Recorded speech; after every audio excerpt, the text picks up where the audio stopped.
watu nakuja kubomolewa na kufurushwa akina mama na watoto. Hiyo ni maneno yawezekani.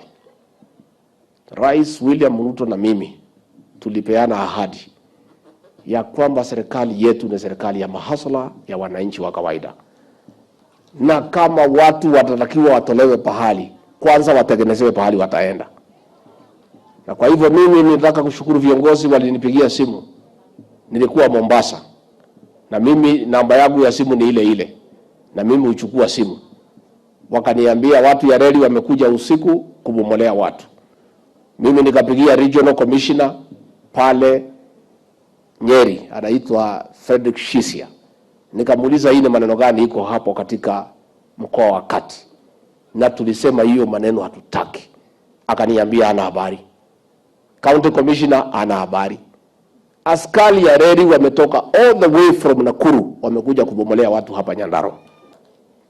Na nikamwambia wakwende ama wataka kunijaribu mimi. Nataka niseme namna hii. If any of our police formations want to do some work in a county, wafike hapo kwa county kwanza, wapige ripoti to the local police station. Waseme tu kwa area tumekuja kazi hii. Ndio waambiwe vile area hiyo inakaa. Msio wewe na murarika mroki. That is a standard operating procedure of the police.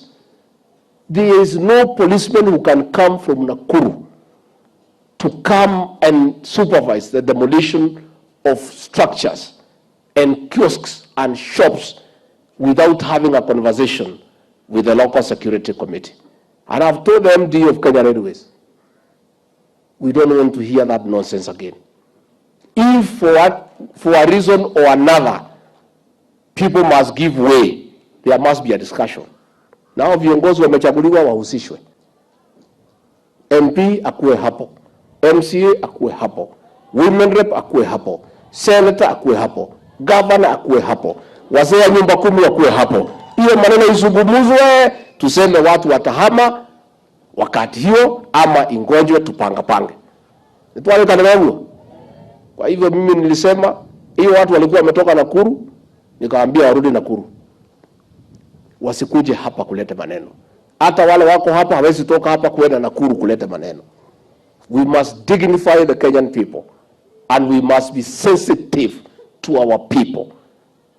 You cannot come at night and make people homeless. You cannot come from far and you don't know the history of those people and their livelihoods and bring their lives to a halt. It's inhuman. It's insensitive. The government that we have, led by President William Ruto, is a responsible government. Hao viongozi wote walichaguliwa pamoja na mimi na rais. We are one people serving the same people of Nyandarua. Hakuna mtu wako na mambo yake binafsi. Kwa hivyo I want to encourage governor and the whole leadership mkanyangie hapo.